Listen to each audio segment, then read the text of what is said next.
받으실 하나님의 말씀은 고린도전서 16장 15절에서 24절 저로 읽어드리겠습니다.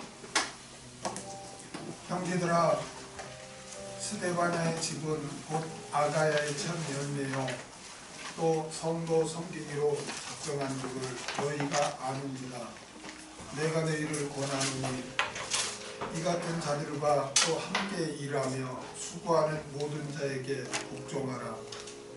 내가 스데바나와 부두나도와 아가이고에 온 것을 기뻐하노니 저희가 너희의 부족한 것을 보충하였음이니라. 저희가 나와 너희의 마음을 시원케 하였으니 그러므로 너희는 이런 자들을 알아주라.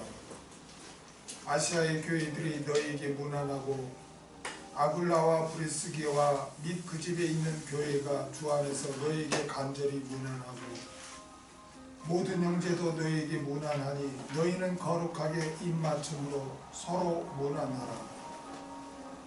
나 바울은 친필로 너희에게 무난하니 만일 누구든지 주를 사랑하지 아니하거든 저주를 받을지어다. 주께서 임하시리로다. 주 예수 그리스도의 은혜가 너희와 함께하고 나의 사랑이 그리스도 예수 안에서 너희 무리와 함께 할지어다. 사도 바울의 문안 기사 제목으로 같이 말씀을 나누고자 합니다. 고린도전서는 크게 두 부분으로 나누어집니다. 1장부터 6장까지는 고린도 교회가 당면하고 있는 문제들에 대해서 기록했는데 그것은 분쟁, 또 근친 상간의 문제, 성도 간의 소송 문제, 그 다음에 은행 문제였습니다. 그리고 7장부터 16장 초반까지는 고린도 교회가 편지를 통해서 사도 바울에게 질문한 현안들로 결혼 문제, 그 다음에 우상 제물을 먹는 문제, 여자의 지위 문제, 은사 문제, 부활 문제, 연보 문제였습니다. 그리고 사도 바울은 고린도 교회 방문 계획과 마지막 권면을 하고 오늘 본문에서 문화 인사를 하며 고린도 전서를 마칩니다. 이 마지막 부분은 평범한 것 같지만 우리 그리스도인들이 어떻게 신앙생활을 해야 되는지 이렇게 사도 바울이 우리에게 주는 교훈을 이렇게 가르쳐주고 있습니다. 그래서 우리가 오늘 본문을 통해서 너무나 중요한 내용이 많이 있어요. 우리가 반드시 이렇게 신앙생활을 해야만 되는 그러한 내용들이 있기 때문에 중요합니다. 15절을 보겠습니다. 형제들아, 스데바나의 집은 곧 아가야의 첫 열매요 또 성도 섬기기로 작정한 줄을 너희가 아는지라. 내가 너희를 권하노니. 사도 바울은 문화 인사를 하면서 맨 먼저 스데바나의 가정을 언급합니다.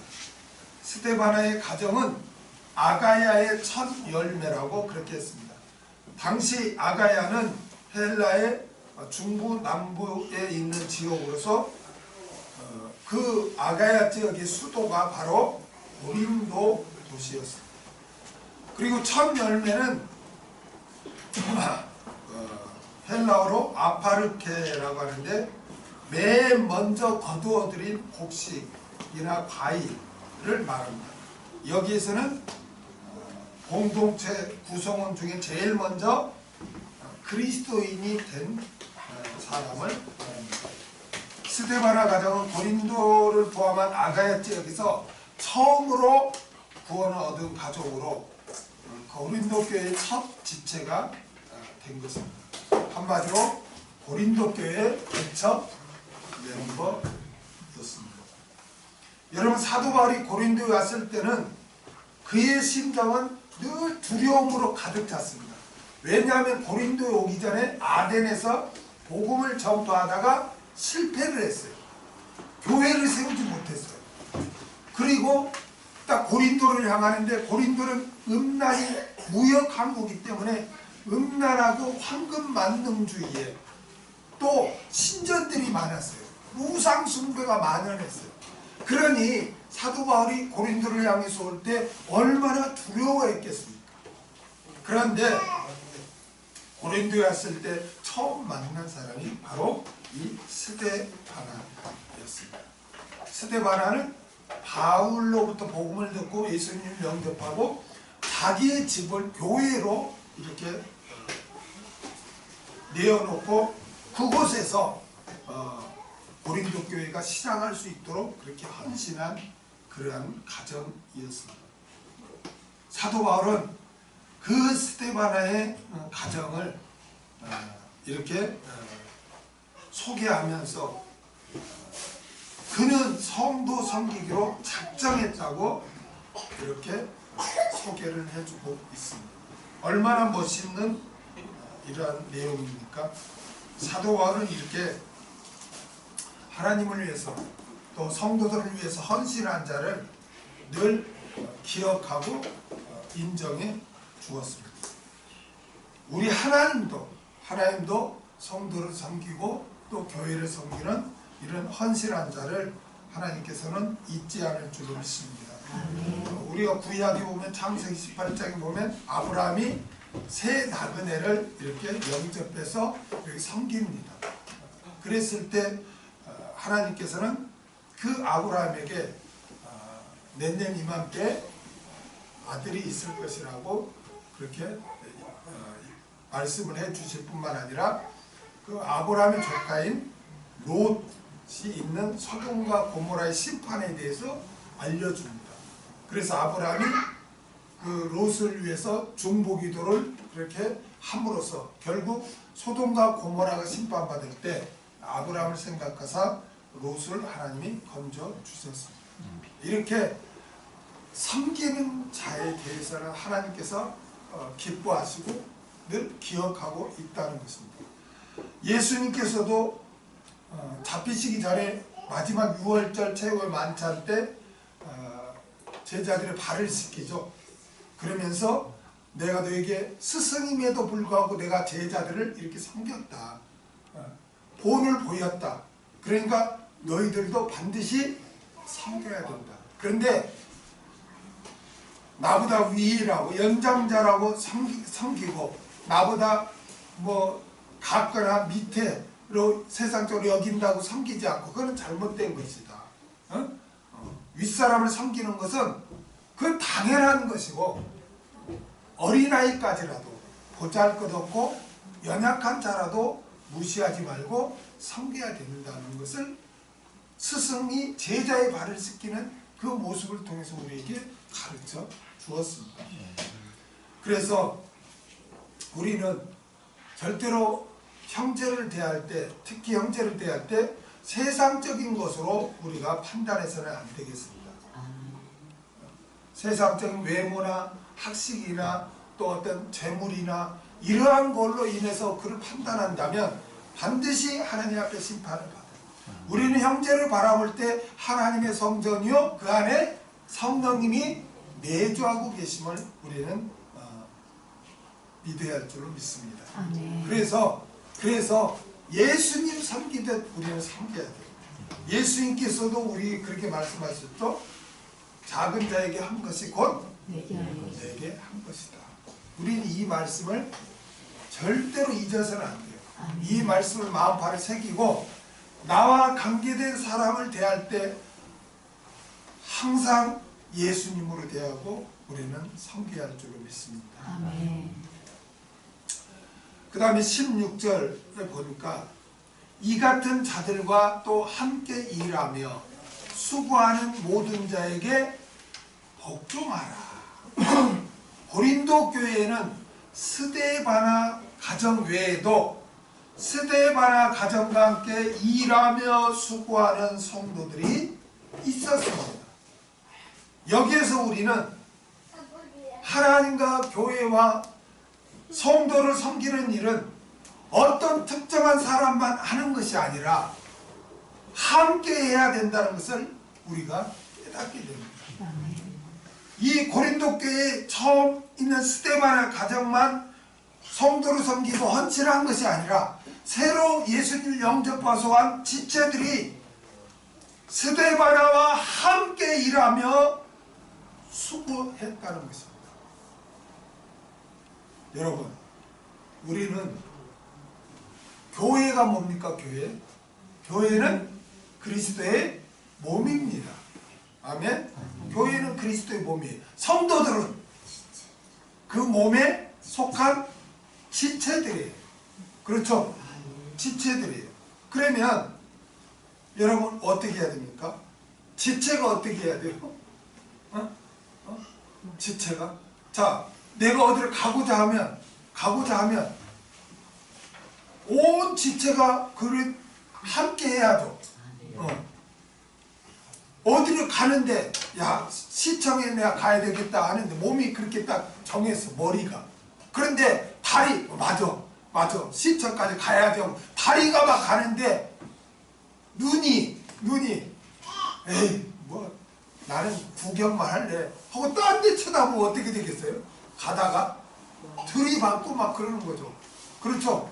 그러니까 머리의 지시에서 어디를 한다면 발만 움직이는 것이 아니라 다 모든 지체가 다 협력할 때 그 시점까지 가는 거지.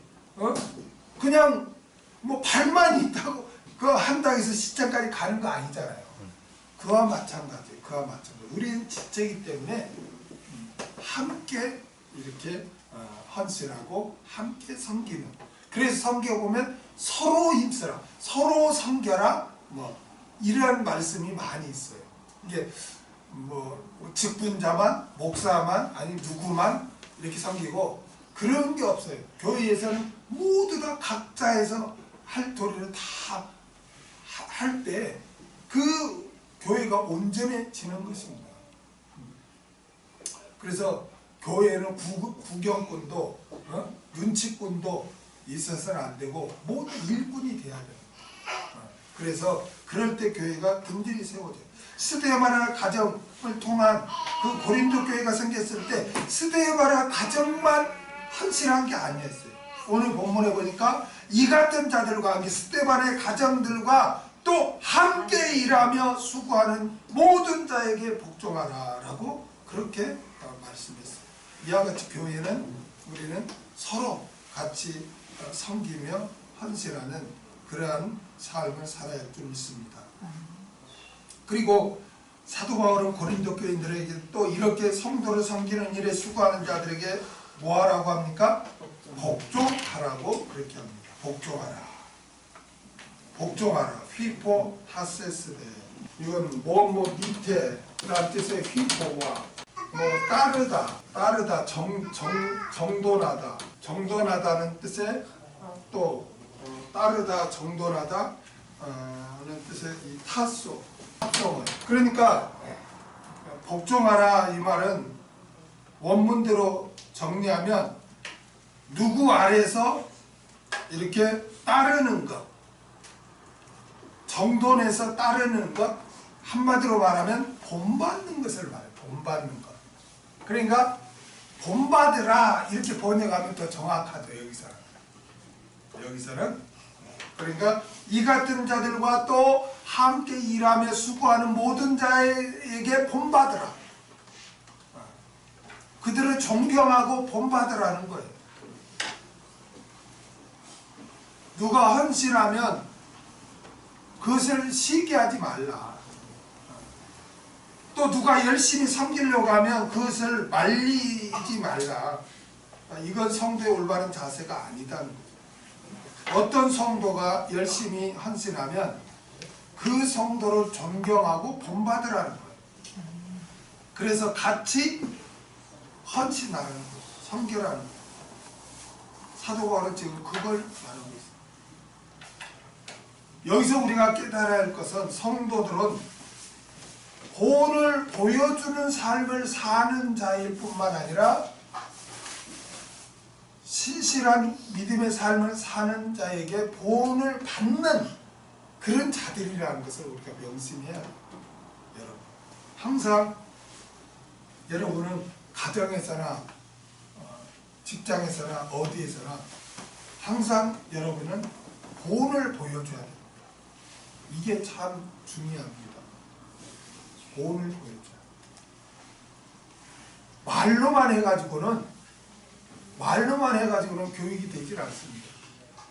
이게 우리가 신실한 그리스도인으로서의 본을 보여줘야 돼요. 그런데 그 본은 나의 인간적인 잘남의 본이 아니라 내가 주를 본받는 그 본을 보여줘야 되는 거예요. 그래서 사도 바울은 여러 교회에 향해서 내가 그리스도를 본받는 것 같이 너희는 나를 본받으라 라고 이런 말씀을 많이 했어요. 고린도전서 11장 우리가 배웠던 말씀인데 1절에 보면 내가 그리스도를 본받는 자 된 것 같이 너희는 나를 본받는 자 되라. 만약 바울이 자신의 어떤 인간적인 자랑이나 인간적인 노력을 행하면서 나를 본받으라 했으면은 그런 교만이 될 수 있고 그런 인본주의가 될 수 있어요. 그러나 바울은 내가 그리스도를 본받는 것 같이 너희는 나를 본받으라는 거예요. 예수님은 그 당시에 눈에 보이지 않죠. 그러니까 그 고린도 성도들 누구를 보고 배우겠어요? 바울을 보고 배우죠. 근데 바울은 자신의 어떤 세상적인 것, 자신의 노력으로 본을 보여준 게 아니라 예수님을 본받는 그 삶을 보여준 거예요. 그 본을 보여준 거예요. 그래서 나를 본받고 너희는 신앙생활 하라고 바울이 그렇게 한 거예요. 우리 그리스도인들은 이렇게 예수를 본받아서 나와 관계된 사람들에게 이렇게 본을 끼치는 그런 삶을 살아야 돼요. 그게 하나님께 영광 돌리는 삶이에요. 안 보는 것 같아도 다 지켜봅니다. 다 지켜봐요. 전도할 때도요. 내가 신실하게 그리스도를 본받는 삶을 살 때 불신자도 함부로 못합니다. 두려워합니다. 그러니까 우리는 나와 관계된 사람들에게 그 사람이 나를 조롱하고 나를 안 보는 것 같아도 다 영향을 끼치고 있다는 거예요. 그래서 우리가 전도를 할 때 말로만 전도가 아니라 삶으로 전도해야 된다. 그래서 우리는 본을 끼쳐야 할 줄 믿습니다. 본을 끼칠 뿐만 아니라 우리는 또한 본을 받는 그런 우리는 또 신앙생활을 해야 돼요. 그래 믿음이 신실한 자들이 있으면은 나도 저렇게 해야지 하고 본을 받는 그런 우리가 신앙생활을 해야 우리가 신앙 성장에도 굉장히 도움이 되는 거예요. 여러분 세상에서도 지혜로운 사람은 어떤 사람이 지혜로운 사람입니까? 다른 회사, 다른 사람의 기술이나 또 다른 사람의 어떤 장점을 잘 그걸 자기 거와 하는 사람이 자기 실력을 업그레이드 하잖아요. 그러니까 남을 무시하고 이런 사람들은 자기 업그레이드를 할 수가 없어요. 그렇기 때문에 항상 우리가 남의 장점, 특히 책을 통해서도 그 사람 평생을 그 분야에 바치면서 엑기스로 기록한 게 책이잖아요. 그 분야에 있어서. 그래 책이 읽는 게 참 중요한 거예요. 그래서 그런 책을 읽음으로써 그 사람은 그 분야에 대해서는 전문가니까 책을 쓴 거 아닙니까? 그리고 그러니까 그것을 우리가 이렇게 본받는 그런 분별해서 본받아야 되겠지만 이렇게 본받는 사람이 세상에서도 이렇게 지혜로운 사람이에요. 우리 그리스도인도 마찬가지예요. 우리 그리스도인들도 이렇게 신실한 믿음의 형제들을 통해서 시기할 것이 아니라 이렇게 본받고 나도 이렇게 신앙생활을 해야지 하고 이렇게 한 자가 지혜로운 자예요. 그래서 사도들도 항상 우리 성도들에게 본받으라는 말을 많이 해요. 한 구절만 볼까요? 요한 3서 1장 11절 한번 볼게요. 사랑하는 자여 악한 것을 본받지 말고 선한 것을 본받으라. 선을 행하는 자는 하나님께 속하고 악을 행하는 자는 하나님을 배웠지 못하였느니라. 자, 사도 요한은 이렇게 말합니다. 사랑하는 자여 악한 것을 본받지 말고 선한 것을 본받으라. 선한 것을 본받으라. 여러분, 여기 보면 가이오라는 장로가 나오죠. 장로는 사랑하는 가이오 곧 나의 참으로 사랑하는 자에게 편지하노라. 사랑하는 자여 내 영혼이 잘된 같이 내가 범사에 잘되고 강건하기를 내가 간구하노라. 이 요한 3서 2절을 보면은 아주 그냥 귀가 따갑도록 들었던 말씀이에요. 그러면서 영혼이 잘되면 범사가 잘되고 강건해진다. 그래가지고 이거를 삼박자 축복이다 이렇게 말해요. 그런데 그래서 이거를 예수 믿으면 범사가 잘되고 강건해진다 이렇게 해서 그래요. 그러나 여기서 말하는 내 영혼이는 신앙의 인격이에요. 푸뉴마가 아니고 푸시케죠. 네가 신앙의 인격이 참 그렇게 네가 참 나그네를 섬기고 그렇게 신앙의 인격이 그렇게 아름다운데 그 일을 네가 계속 그렇게 헌신할 수 있도록 내가 기도해 주마. 네가 선한 사업에 부할 수 있도록 잘 되게 또 그 선한 사업에 또 잘 되려면 또 건강해야 돼. 그래 강건하기를 내가 기도해 주겠다는 거예요. 예수 믿으면 영혼이 범사가 잘 되고 강건해진다는 그 말이 아니라 가이오라는 사람이 뒤에 나오면은 나그네를 대접하는 거예요. 그 당시 나그네는 일반 여행하는 나그네가 아니고 예수를 믿는데 그 당시 유대교에 해서 오늘날에도 저 아랍에서 이슬람을 안 믿으면 어떻게 돼요? 그 사이에서 완전히 퇴출되는 거죠. 그렇죠? 누가 죽여도 그 뭐 보호도 안 해줘요.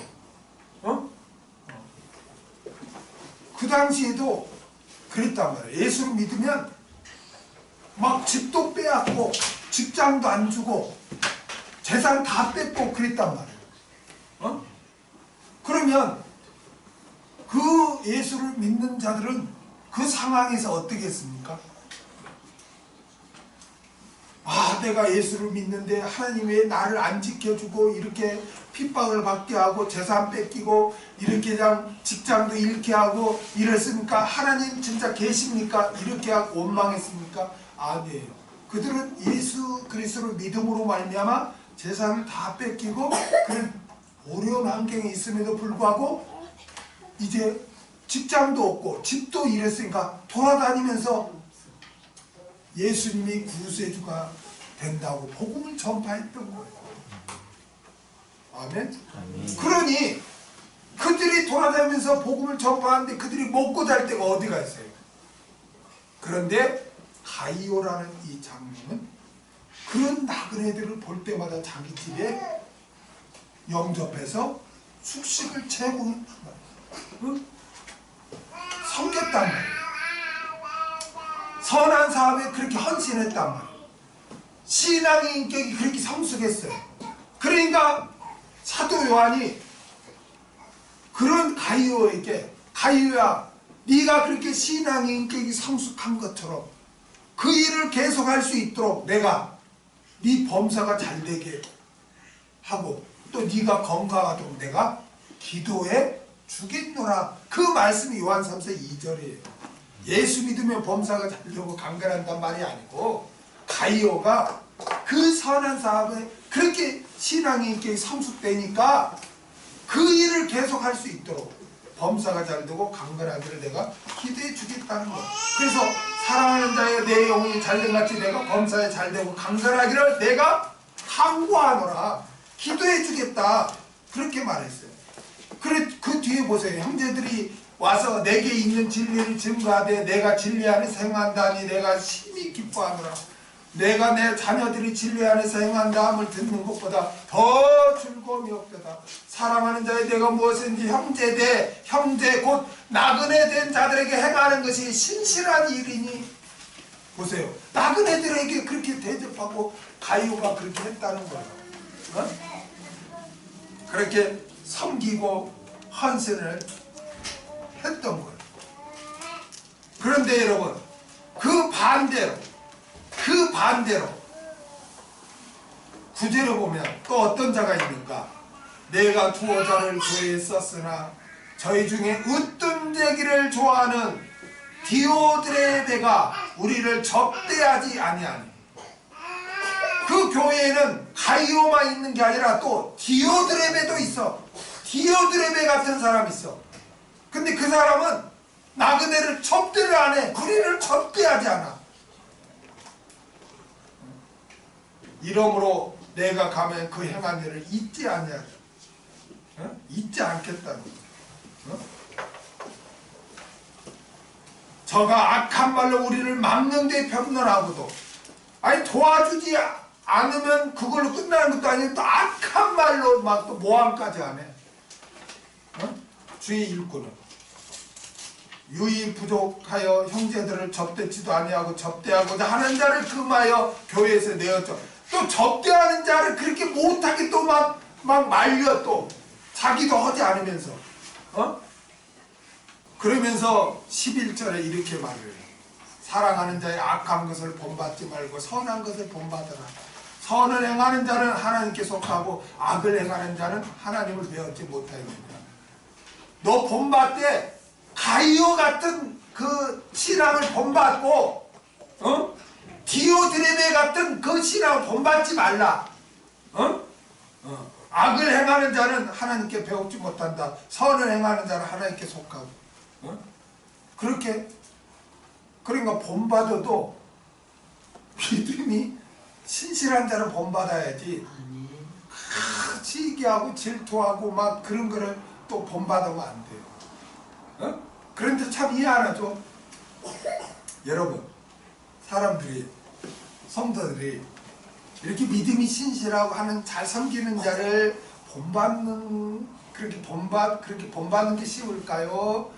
아니면은 막 뒤에서 험담하고 원망하고 불평하고 이런 사람에게 쉽게 본받을까요? 성경에 보면 10명, 12명이 정탐꾼이 갔을 때 10명이 원망불평을 하죠. 그 수많은 이스라엘 백성들이 그들을 본받아가지고 원망불평. 그래서 하나님의 진노의 심판을 받잖아요. 여호수아 칼렙을 본받지 않아요. 10명의 원망불평하는 불신앙의 사람들을 본받아요. 참 이해하네. 그러니까 사도 요한은 너희는 그렇게 하지 절대 그러지 마라. 가이오의 신앙을 본받아라. 그러나 디오드레베는 신앙은, 믿음은 그런 믿음 본받지 말라. 왜냐? 선을 행하는 자는 하나님께 속하고 악을 행하는 자는 하나님을 배우지 못하였다는 거예요. 그래서 우리는 이렇게 불신앙적인 사람을 거기에 동조도 하지 말고 거기에 본받지 말고 오직 신실하고 헌신하고 섬기고 믿음이 좋은 그러한 성도들을 우리가 본받아야 할 줄로 믿습니다. 아멘. 그래서 사도 바울은 함께 일하며 수고하는 모든 자에게 본을 받으라 라고 권면을 했습니다. 그 다음에 17절을 읽겠습니다. 내가 스데바나와 부드나도와 아가이고에 온 것을 기뻐하니 저희가 너희의 부족한 것을 보충하였으니라. 내가 스데바나와 부드나도와 아가이고에 온 것을 기뻐합니다. 스데바나는 사도 바울을 보기 위해 부두나도와 아가이고와 함께 고린도에서 에베소에 왔습니다. 부두나도와 아가이고는 오늘 본문에만 등장해요. 스데바나와 부두나와 아가이고는 고린도 교회 성도들이 사도 바울에게 질문한 현안들 있죠. 그 현안들이 기록된 서신을 가지고 사도 바울에게 온 것입니다. 우리가 고린도전서 구성을 보면 1장에서 6장까지는 고린도 교회 문제고 7장부터 16장 초반까지는 고린도 교회가 서신을 통해서 바울에게 질문한 내용이라고 그랬잖아요. 그러니까 고린도 교회가 바울에게 질문한 그 서신을 가지고 스데바나와 부두나도와 아가이고가 왔다는 것입니다. 사도 바울은 이들을 보고 기뻐했습니다. 신실하게 헌신한 성도들을 보는 것은 하나님의 일꾼에게 있어서 기쁜 일입니다. 얼마나 기쁘겠어요. 헌신한 그 성도들. 그러니 하나님께서는 얼마나 기뻐하시겠습니까? 하나님께서는 헌신하는 삶을 사는 자를 굉장히 기뻐하십니다. 로마서 12장 1절을 보겠습니다. 그러므로 형제들아 내가 하나님의 모든 자비하심으로 너희를 권하노니 너희 몸을 하나님이 기뻐하시는 거룩한 산 제사로 드리라. 이는 너희의 드릴 영적 예배니라. 하나님이 기뻐하시는 거룩한 산 제사, 하나님이 기뻐하시는 헌신. 하나님은 헌신하는 자를 기뻐하신다는 거예요. 여러분,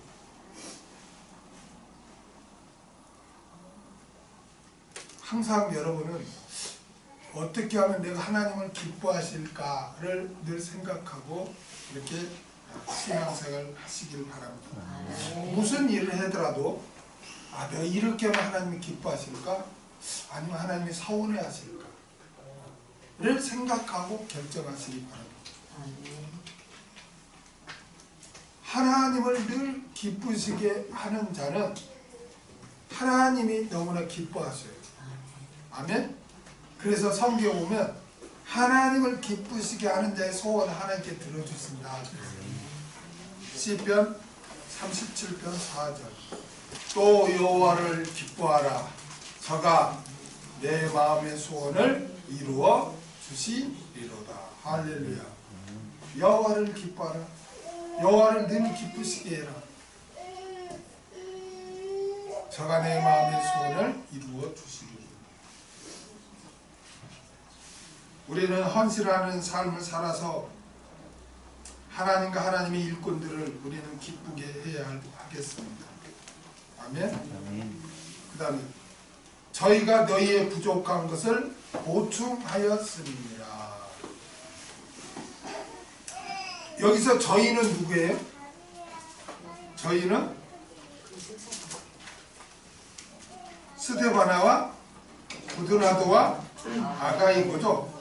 저희가 너희는 누구예요? 여기서 고린도 교회 성도들이죠. 너희의 부족한 것을 보충하였음이니라. 부족한 것을 보충했대. 고린도 교회 성도들의 부족한 것을 보충했대. 그러면 고린도 교회 성도들은 부족한 것이 뭐였습니까? 뭐겠어요?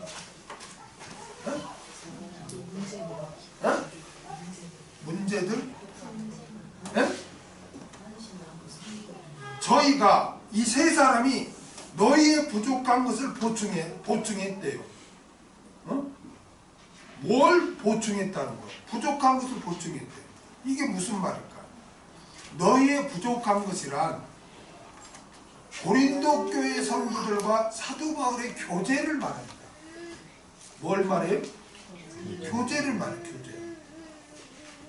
바울은 지금 고린도 교회를 떠나 있죠. 고린도 교회를 떠나서 에베소에 있죠.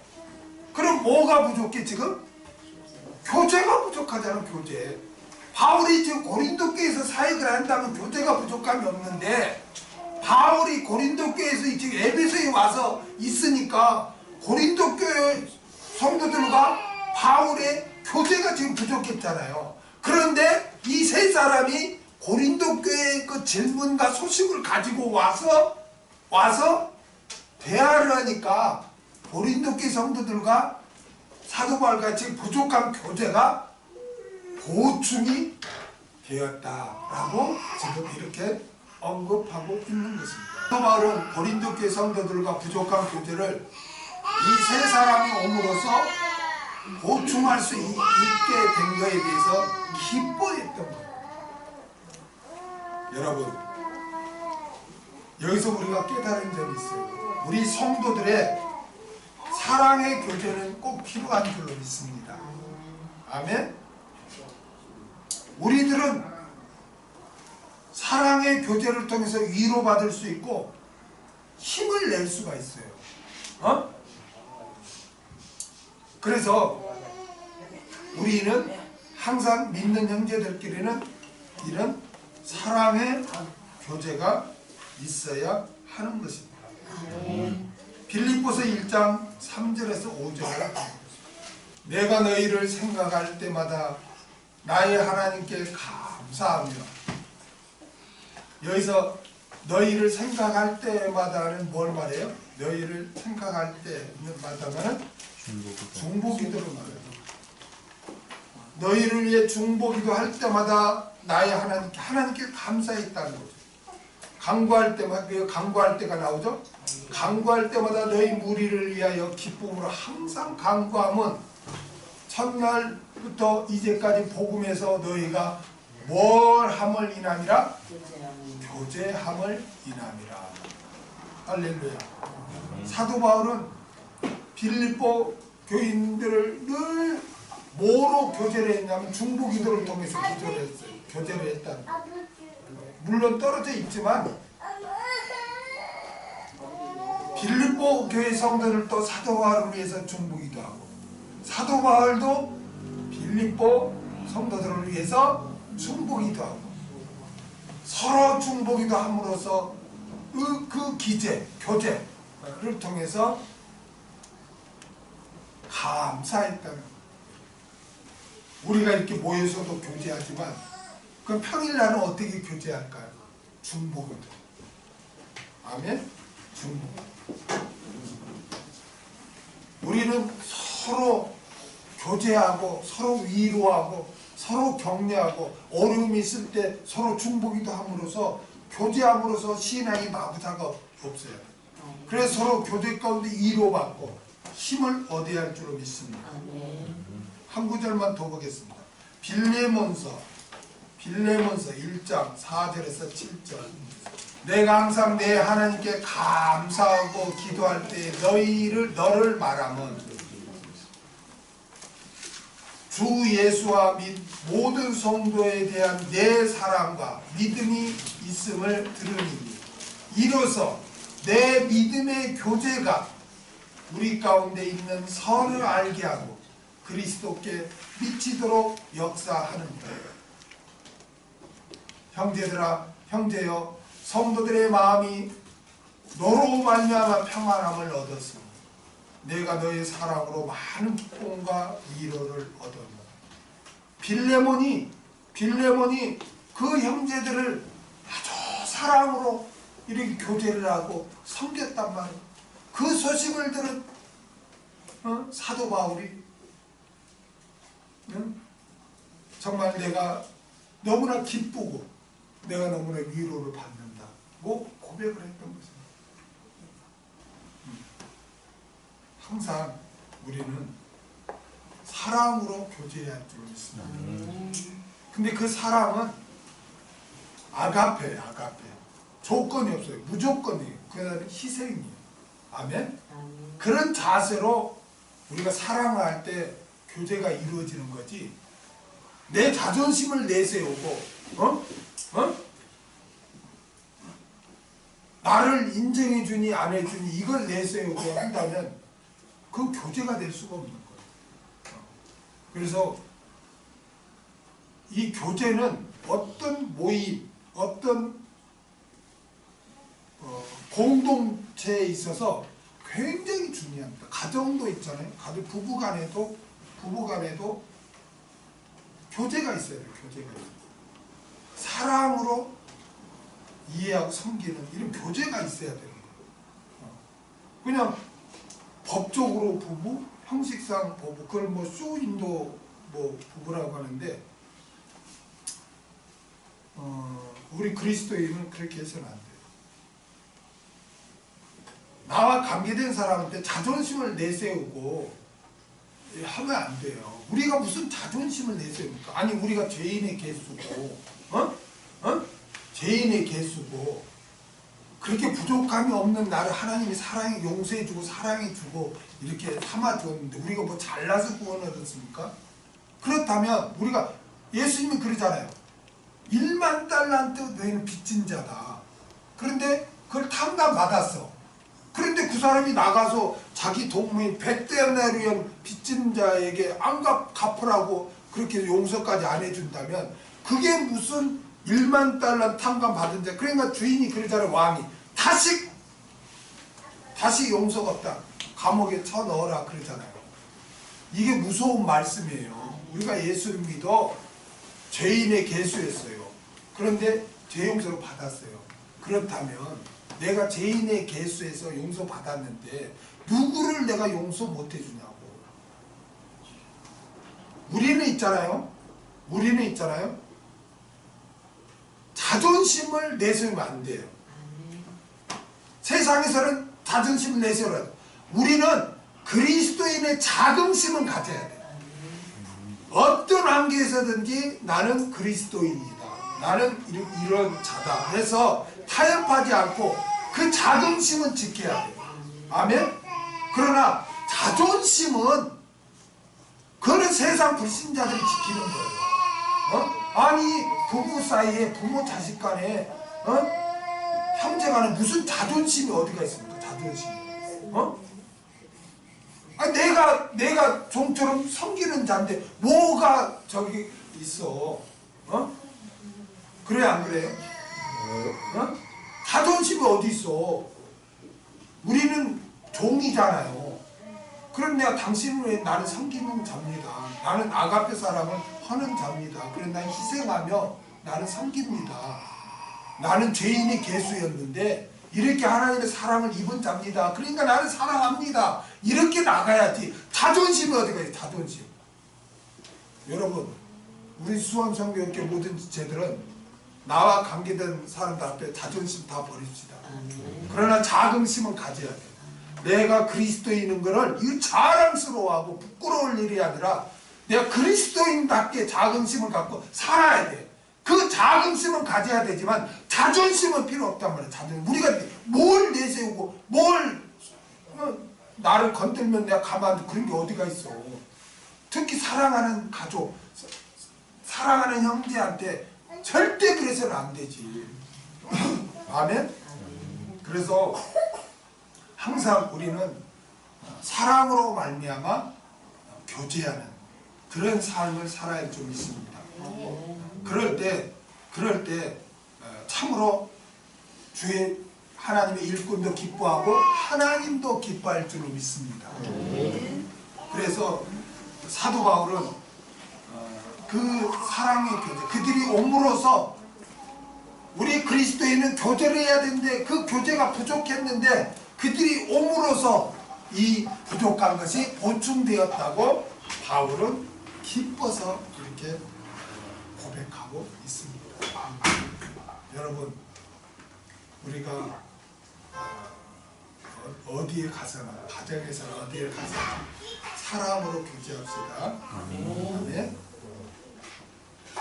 제가 전에도 말씀드린 사랑은 대부분 사람들은 사랑을 감정이다 이렇게 생각해요.